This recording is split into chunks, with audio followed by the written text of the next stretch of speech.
ख्रिस्त ठाई माझ्या प्रिय बंधू भगिनींनो, आज आपण विश्वाचा राजा प्रभू येशू ख्रिस्त ह्याचा सोहळा साजरा करत आहोत. आज सामान्य काळातील 34वा रविवार आणि हा सामान्य काळातील शेवटचा रविवार आहे. पुढच्या रविवारपासून आपण आगमन काळाला सुरुवात करत आहोत. प्रभू येशू ख्रिस्त विश्वाचा राजा.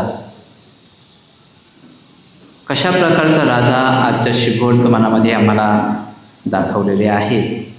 त्याच्या डोक्यावरती सोन्याचा मुकुट नाही, तर त्याच्या डोक्यावरती काट्याचा मुकुट परिधान केलेला असा हा राजा, जो म्हणाला की मी राजा आहे, परंतु माझे राज्य या जगाचे नाही. पिलाताने जेव्हा त्याला हा प्रश्न विचारला तर तो म्हटला, त्याने सांगितलं की मी राजा आहे, परंतु माझं राज्य ह्या जगाचं नाही. माझ्या प्रिय बंधू भगिनींनो, ख्रिस्त राजाचा सण गेल्या 100 वर्षापासून साजरा केला जात आहे. 1925 पोप पायस 11 यांनी हा सण साजरा करण्यासाठी ख्रिस्त सभेला आव्हान केले, संमती दिली आणि तेव्हापासून हा दरवर्षी हा सण सामान्य काळाच्या शेवटी आपण साजरा करत आलेलो आहोत आणि त्याला यावर्षी बरोबर 100 वर्ष पूर्ण होत आहेत. 1925 मी सांगितल्याप्रमाणे ह्या सणाला सुरुवात झाली, या सोहळ्याला सुरुवात झाली. कारण 1925 जर का आपण इतिहास बघितला तर आपल्या लक्षात येईल की तो पहिल्या महायुद्धाचा काळ होता. अनेक वेगवेगळ्या प्रकारचे राजे उदयास येत होते. युरोपमध्ये विशेष करून पहिलं महायुद्ध झालं आणि अशा वेळेला अनेक लोक, अनेक राजकीय नेते ह्याच्या त्याच्या मागं जात होते. वेगवेगळ्या विचारसरणीचे लोक आपल्या देशावरच नाही तर संपूर्ण पृथ्वीवरती राज्य करण्याचा विचार करत होते. आणि त्यातूनच पहिलं महायुद्ध झालं, त्याच्यानंतर दुसरं महायुद्ध झालं. आणि अशा परिस्थितीमध्ये लोकांच्या मनामध्ये खरोखर प्रश्न होता. लोक जगातील एका व्यक्तीच्या मागं जात होते, आपला जीव देत होते, त्यांच्यासाठी मरायला तयार होते. आपल्याला माहिती आहे, इतिहासामध्ये आपल्याला सांगितलेलं आहे, पहिल्या आणि दुसऱ्या महायुद्धामध्ये जसं झालं, कितीतरी लोकांचा मृत्यू झाला, कितीतरी देश अगदी रसातळाला गेले पूर्णपणे. आणि अशा वेळेला पोप पायस 11 त्यांनी जगापुढं विश्वाचा राजा प्रभू येशू ख्रिस्त ह्याचा आदर्श सगळ्यांसमोर ठेवून आम्हाला सांगितलं, संपूर्ण जगाला आणि विशेष करून संपूर्ण ख्रिस्त सभेला, की आमचा राजा या जगातला नाही, आमचा राजा स्वर्गाचा राजा आहे, विश्वाचा राजा आहे आणि त्याला शेवट नाही. अशा राजावरती आम्ही विश्वास ठेवला पाहिजे, अशा राजावरती आम्ही विसंबून जीवन जगलं पाहिजेत, अशा राजाचे गुलाम किंवा सेवक होणं आम्ही पत्करलं पाहिजे. हे सांगून देण्यासाठी, समजावून सांगण्यासाठी आम्ही दरवर्षी ख्रिस्तराजाचा सण साजरा करतो. प्रिय बंधू भगिनींनो, ख्रिस्तराजाचा सण आपल्याकडे इतक्या थाटामाटात एकदम मोठ्या जोमात साजरा होत नाही. परंतु तुम्ही नॉर्थ ईस्टला जा, आसाम, शिलाँग, गुवाहाटी, त्या ठिकाणी आजच्या दिवशी जणू काही संपूर्ण ख्रिस्तसभा तिथं, आपल्या धर्मग्रामातील सर्व लोक जे गावामध्ये जे राहतात सगळे लोक एकत्र येणार आणि पवित्र साक्रामेंताची मिरवणूक काढणार. सकाळपासून संध्याकाळपर्यंत जणू काही एक मोठाशी यात्राच चालू असते धर्मग्रामामध्ये. सर्वात मोठा सण असतो, आनंदाचं वातावरण सगळीकडे असतं. मग ते जेवण करणार, प्रार्थना करणार, आराधना करणार. विश्वाचा राजा प्रभू येशू ख्रिस्त याची साक्ष देणार. आपल्याकडे तशी परिस्थिती यायला कदाचित थोडासा वेळ लागेल, परंतु माझ्या प्रिय बंधू भगिनींनो, आज आम्ही आमची मिरवणूक काढली कॉलनीमधून. कशासाठी? पहिली गोष्ट म्हणजे पवित्र साक्रामेंत आमच्या कॉलनीमध्ये आमच्या दारापुढून गेलं.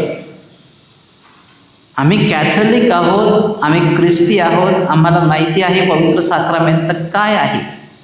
पवित्र साक्रामेंट म्हणजे जिवंत प्रभू येशू ख्रिस्त भाकर रूपी ख्रिस्त शरीरामध्ये ज्या वेदीवरती येतो, जेव्हा आम्ही मिसामध्ये भाग घेतो, तो प्रभू येशू ख्रिस्त त्या पवित्र साक्रामेंटामधून आपल्या दारापुढून गेला. आम्हाला त्यांनी आशीर्वाद दिला. आमची कॉलनी, आमचं कुटुंब, आमचं घरदार आशीर्वादित केलं. याच्यापेक्षा मोठी गोष्ट कोणती असू शकते माझ्या प्रिय बंधू भगिनींनो?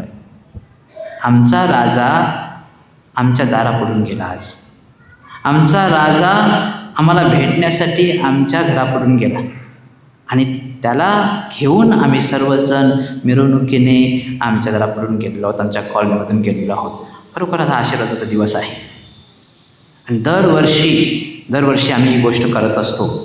मला माहिती नाही, मी आलो नव्हतो तिथं, परंतु तुम्हाला माहिती आहे कदाचित तुम्ही तुमचं घर स्वच्छ केलं असेल, घरापुढची जागा थोडंसं पाणी ओतलं असेल, रांगोळी केली असेल. असं करायला पाहिजे, कारण एखादी मोठी व्यक्ती आपल्या दारापुढून जाते, आपल्या घरात येते, आपण तसंच काहीतरी ठेवणार नाही. एखादा राजकीय नेता एका राज्यात येतो, एका गावात येतो, रस्ते करणार, रात्रीच्या रात्री फ्लेक्स लावणार, डेकोरेशन करणार, त्यांचे फोटो लावणार, काय काय नाही करत आपण ह्या जगातील राजांसाठी.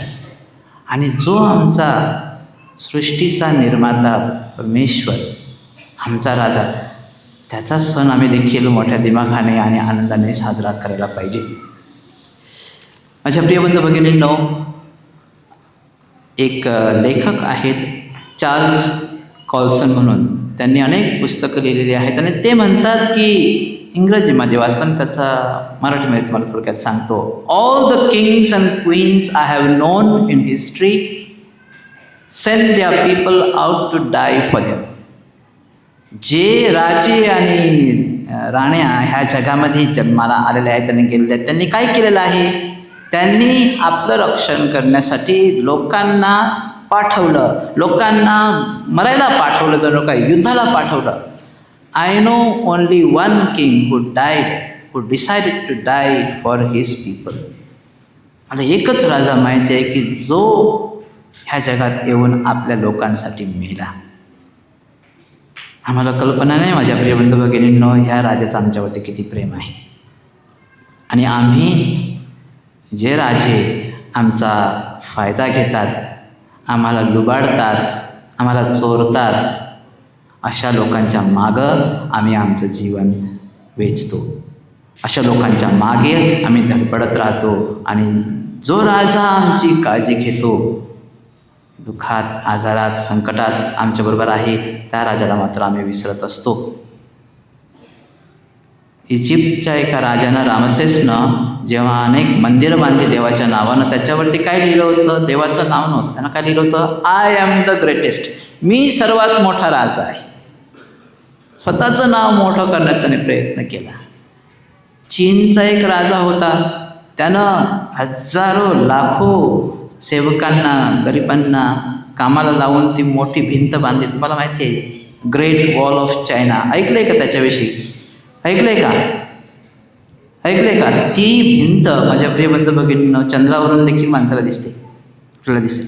इतकी मोठी अवाढव्य भिंत त्याने बांधली. कारण कशा प्रकारे? गरिबांना, लोकांना घेऊन, त्यांना दास बनवून. आणि अनेक राजांनी, जे राजे ह्या जगात होऊन गेले, ज्यांनी प्रभू येशू ख्रिस्त ह्या राजाचा समूळ नाश करण्याचा प्रयत्न केला, ते राजे आले आणि गेले, कोणीही टिकलं नाही. एक रोमचा एक राजा होता, त्यानं, तो इतका क्रूर होता, त्याला इतका ख्रिस्ती लोकांविषयी द्वेष होता, मत्सर होता. त्यानं आपली तलवार देवाकडे करून म्हटलं की तुला हरवेन मी. आणि युद्धामध्ये मरत असताना तोच राजा म्हटला की गालिलीच्या राजा, तू जिंकलास, मी हरलो. आणि तो राजा माझ्या प्रिय बंधू भगिनींनो आज सुद्धा आमच्यामध्ये आहे. आमचा राजा कोण? आज आम्ही ख्रिस्त राजाचा सण साजरा करतो. आमचा राजा कोण आहे? आमचे राज्य कोणाचे आहे? आमच्या जीवनावरती कोणाची सत्ता आहे? आम्ही कोणत्या राजाची लेकरे आहोत? आम्ही कोणाची गुलामी करतो? हे प्रश्न आम्ही आजच्या या सणाच्या दिवशी स्वतःला विचारूया. ख्रिस्त म्हणतो, मी राजा आहे, पण माझे राज्य ह्या जगाचे नाही. आणि याचा अर्थ असा की आम्ही सुद्धा या जगाचे नाही. जर का प्रभू येशू ख्रिस्त आमचा राजा आहे, तर आमचं जग देखील, आमचं राज्य देखील या जगाचं नाही आहे. परंतु त्याचं राज्य, ज्या राज्याचे आम्ही सदस्य आहोत, रहिवासी आहोत, ते राज्य सर्व काळ टिकणारेलं आहे. माझ्या प्रिय बंधू भगिनींनो, आमचं हे ख्रिस्ती जीवन, मानवी जीवन जगत असताना कितीतरी वेळा आम्ही कोणाकोणाच्या मागं पळतो. फॉर्च्युनरमध्ये प्रवास करणाऱ्या, डिफेंडरमध्ये प्रवास करणाऱ्या, बोलेरो गाडीमध्ये प्रवास करणाऱ्या आणि मोटरसायकलवर बसून त्यांच्या मागं धावणाऱ्या लोकांची राजेशाही आम्ही मान्य करतो का आमच्या जीवनामध्ये? हा प्रश्न आम्ही आज स्वतःला विचारूया. आणि ख्रिस्ताचे सेवक होण्याऐवजी गुलामीचे जीवन आम्ही ह्या जगामध्ये जगत आहोत का, हा प्रश्न स्वतःला विचारूया. मेक्सिकोमध्ये ख्रिस्ती लोकांवरती जेव्हा अत्याचार झाला, तेव्हा संत मिगेल प्रो नावाचा एक तरुण होता. तो ख्रिस्तासाठी मेला. ख्रिस्ताला नाकारण्यासाठी, धिक्कारण्यासाठी त्यांनी त्याला विनंती केली, परंतु त्यानं म्हटलं, विवा ख्रिस्तो रे, म्हणजे ख्रिस्त सर्व काळ आहे, तो अजरामर आहे, असे शब्द मुखातून काढून त्यानं आपला जीव दिला. आज मेक्सिकोमध्ये कितीतरी पटीने जास्त ख्रिस्ती लोकांची संख्या आहे. माझ्या प्रिय बंधू भगिनींनो, आम्ही आजचा हा सण साजरा करत असताना प्रभू येशू ख्रिस्ताचं राजेपद आमच्या जीवनामध्ये स्वीकारूया. त्याच्या हातामध्ये आमचे जीवन, आमचे कुटुंब त्याच्या हातामध्ये देऊया, कारण तो विश्वाचा राजा आहे. त्याला सुरुवात नाही आणि शेवट नाही, तो सर्व काळ आहे.